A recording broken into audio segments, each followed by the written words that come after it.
ఒక మంచి మాట నాకు చాలా ఇష్టం బైబిల్. ఆయన నలిగిన వారి ప్రాణమును అలక్ష్యం చేయడండి. నాకు చాలా ఇష్టం అన్నమాట.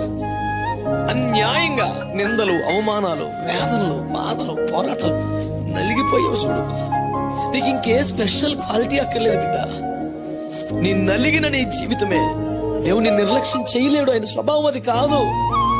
లైట్ తీసుకెళ్ళాడు, పక్క నుంచి బైపాస్ అయ్యి వెళ్ళిపోయి నలిగిపోతున్నావుగా, నిద్ర లేని రాత్రులు గడిపావుగా.